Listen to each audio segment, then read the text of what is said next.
Bérénice d'Edgar Poe.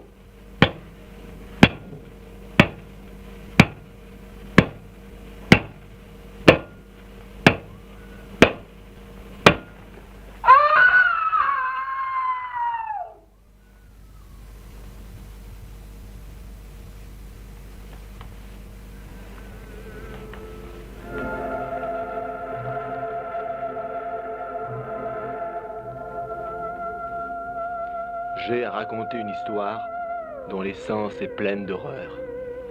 Je la supprimerais volontiers si ce n'était une chronique de sensations plutôt que de faits.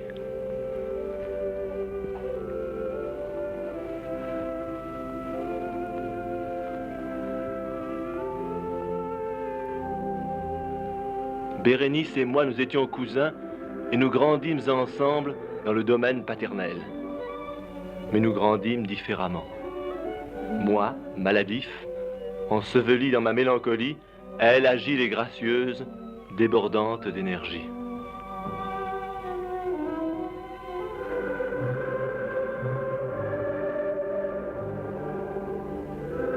Moi, vivant dans mon propre cœur et me dévorant en corps et âme, à la plus intense et la plus pénible méditation.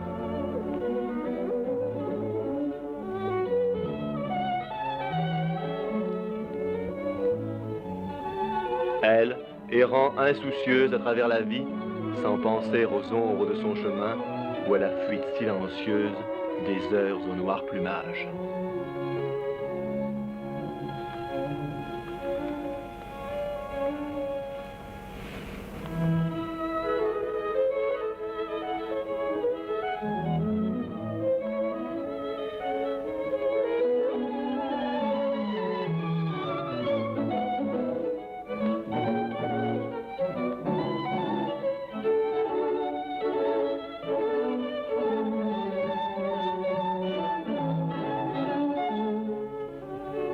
C'est dans ce domaine que je suis né. Dans le labyrinthe du grand parc abandonné, il n'est pas étonnant que j'ai prodigué ma jeunesse en rêverie. Mais ce qui est singulier, le midi de ma virilité m'ayant trouvé vivante encore dans le château de mes ancêtres, c'est cette stagnation qui tomba sur les sources de ma vie. C'est cette complète interversion qui s'opéra dans le caractère de mes pensées les plus ordinaires. Réalité du monde extérieur m'affectait comme des visions, pendant que les idées les plus folles du pays des songes devenaient non la pâture de mon existence de tous les jours, mais mon unique et entière existence elle-même.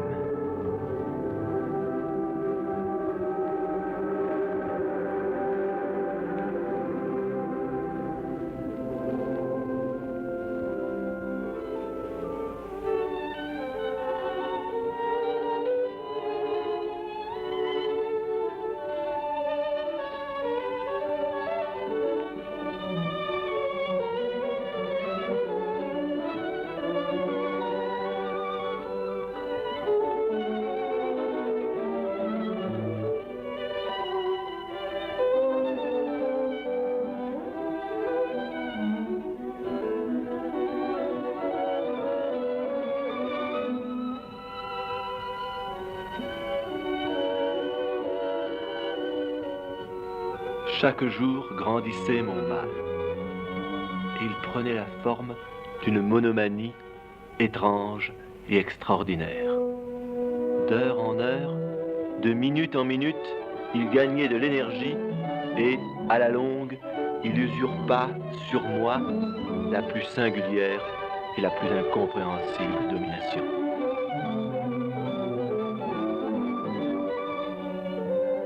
Cette monomanie, s'il faut que je me serve de ce terme, consistait dans une irritabilité morbide de la faculté d'attention.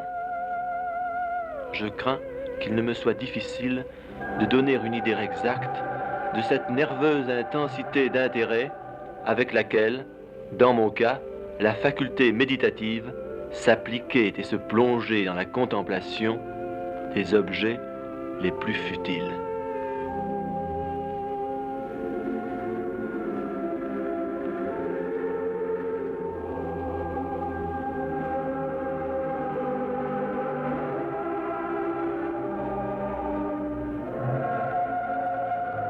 Encore, je veux être bien compris.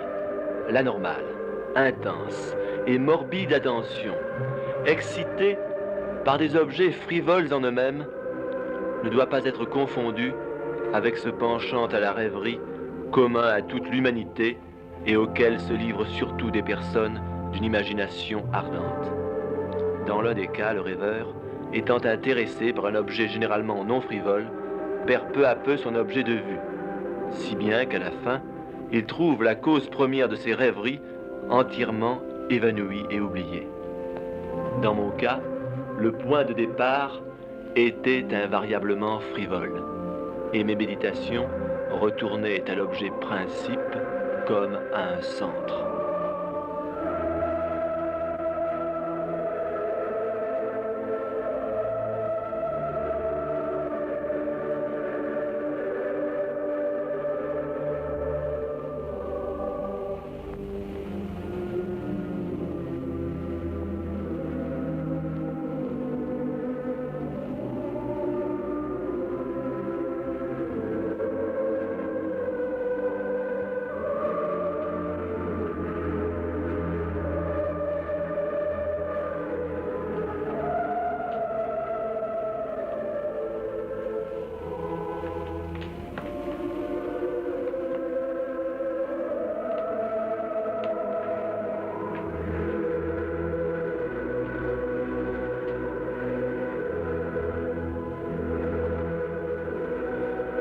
Et puis, tout est mystère et terreur.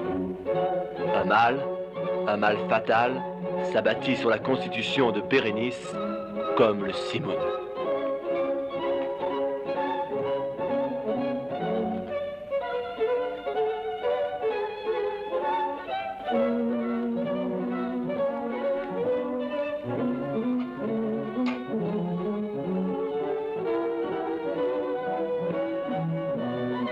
Parmi la nombreuse série de maladies amenées par cette principale attaque qui opéra une si horrible révolution dans l'être moral de ma cousine, il faut mentionner comme la plus affligeante et la plus opiniâtre une espèce d'épilepsie qui souvent se terminait en catalepsie et dont elle se réveillait d'une manière tout à fait brusque et soudaine.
Un penseur inattentif, il paraîtra tout simple que la terrible altération produite dans la condition morale de Bérénice par sa maladie dut me fournir maint sujet d'exercer cette intense et anormale méditation dont j'ai essayé d'expliquer la nature.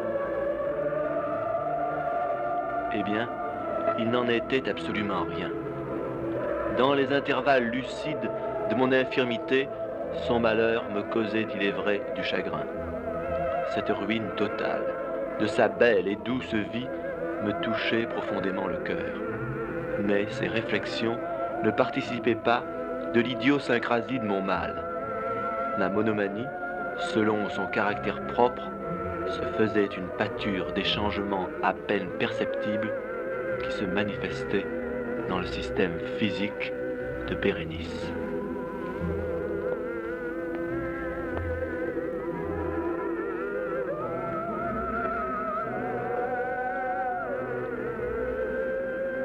Et pourtant, la maladie n'avait pas altéré les traits de ma cousine. Tout au plus, sa démarche devenait-elle plus sèche, ses gestes plus fébriles, Ses regards empruntaient aux miens leur fixité. Mais comment aurais-je pu découvrir l'étrange cause de la fascination que commençait d'exercer pour moi ce visage à peine altéré d'une ternissure passagère dont je ne parvenais pas à circonscrire la source.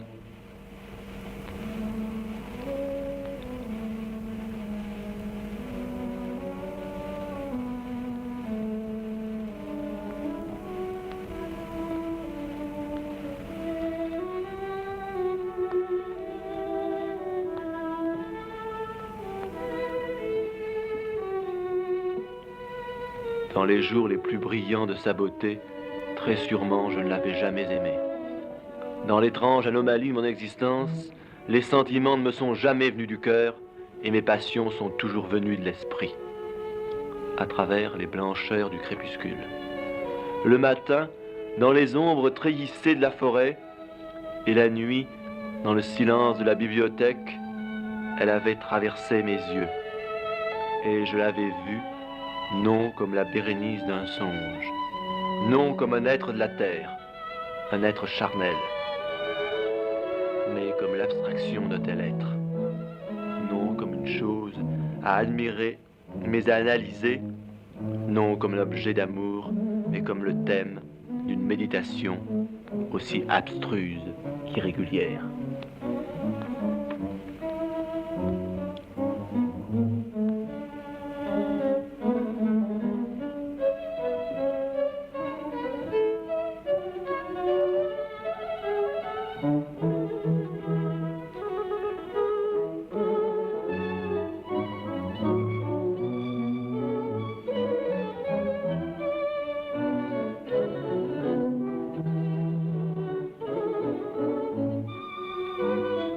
Maintenant, je pâlissais à son approche, et tout en me lamentant sur sa déplorable condition de déchéance, je me rappelais qu'elle m'avait longtemps aimé, et dans un mauvais moment, je lui parlais de mariage.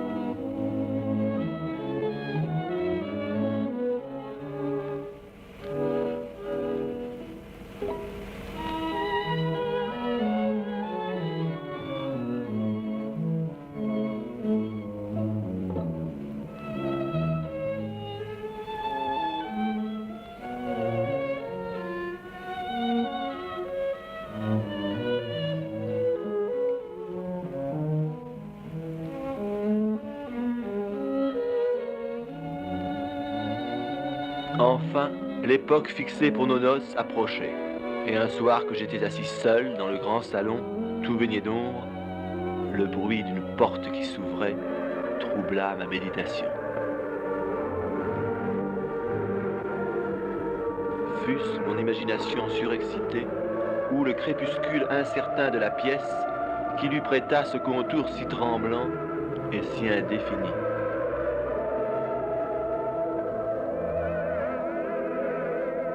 Elle ne dit pas un mot, et moi, pour rien au monde, je n'aurais prononcé une syllabe. Un sentiment d'insupportable angoisse m'oppressait, une dévorante curiosité pénétrait mon âme. Ses yeux parcoururent lentement la vaste pièce, à peine un instant se fixèrent-ils sur moi. Involontairement, je détournai la vue de leur fixité glauque pour contempler les lèvres pâles. Elles s'ouvrirent, et dans un sourire significatif, les dents de Bérénice se révélèrent à ma vue. Plût à Dieu que je ne les eusse jamais regardées, ou que les ayant regardées, je fusse mort.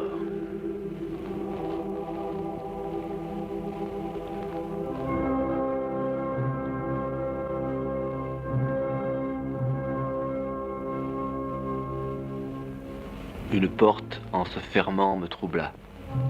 Et levant les yeux, je vis que ma cousine avait quitté la chambre. Mais la chambre dérangée de mon cerveau, le spectre blanc et terrible de ses dents, ne l'avait pas quitté et n'en voulait pas sortir. Je les vis même alors plus distinctement que je ne les avais vus tout à l'heure. Les dents, elles étaient là, et puis là, partout, visibles, palpables devant moi. Alors arriva la pleine fureur de ma monomanie, et je luttai en vain contre son irrésistible influence. Dans le nombre infini des objets du monde extérieur, je n'avais de pensée que pour les dents, j'éprouvais à leur endroit un désir frénétique. Elles seules étaient présentes à l'œil de mon esprit, et leur individualité exclusive devint l'essence de ma vie intellectuelle. J'étudiais leur caractère. Je frissonnais en leur attribuant dans mon imagination une puissance d'expression morale.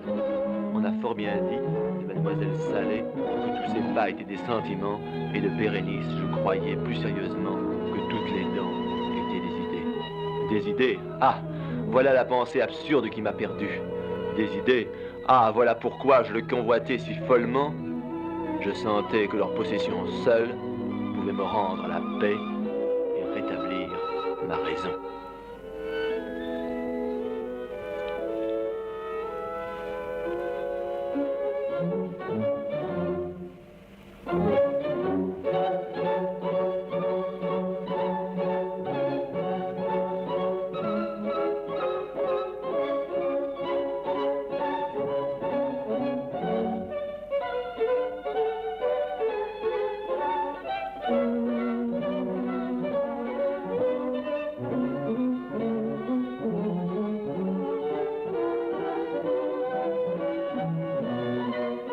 Les ténèbres s'en allèrent.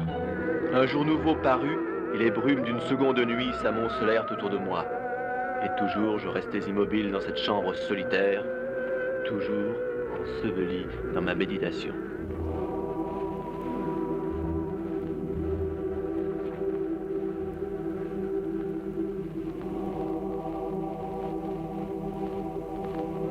Puis, tout d'un coup, je me levai, conscient du silence de mort qui s'était abattu sur le château. Je me dirigeai vers la chambre de Bérénice. Les chuchotements des domestiques, çà et là saisis, m'apprirent que ma cousine venait d'être emportée par une dernière crise.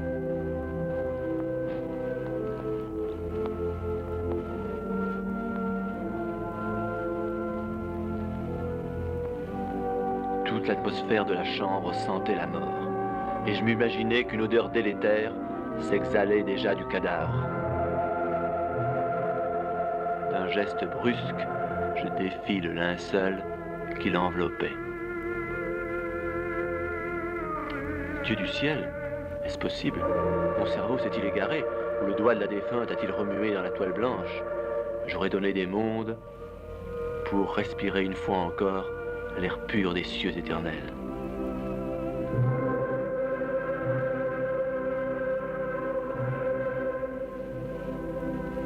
Mais mes yeux se portaient invinciblement sur les lèvres de Bérénice. Elles s'ouvraient en une espèce de sourire. Et, à travers leur cadre mélancolique, les dents me regardaient encore.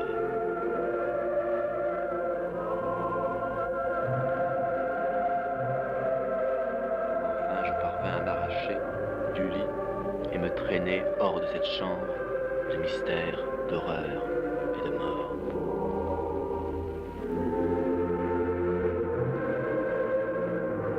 Je garde encore la visière d'une tabatière d'argent posée sur la table de la bibliothèque, et puis survint le noir des ténèbres.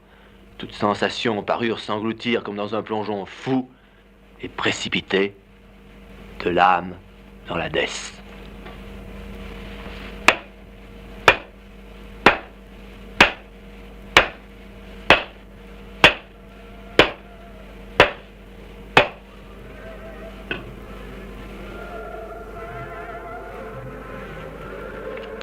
Peu à peu, je reprenais conscience. Il me sembla que je sortais d'un rêve confus et agité. De longues heures, un jour entier peut-être, s'étaient écoulés. Bérénice, sans doute, était-elle déjà dans la tombe. Mais ensuite, que s'était-il passé? Ma mémoire était pleine d'horreur, horreur d'autant plus terrible qu'elle était plus vague. Oui, j'avais accompli quelque chose, mais qu'était-ce donc? Et tout à coup, je m'aperçus qu'un domestique était entré. J'entendais quelques phrases par-ci par-là. Il me racontait qu'un cri effroyable avait troublé le silence de la nuit, qu'on avait cherché dans la direction du son. Puis il parla d'une violation de sépulture, d'un corps défiguré, dépouillé de son linceul, mais respirant encore, palpitant encore, encore vivant.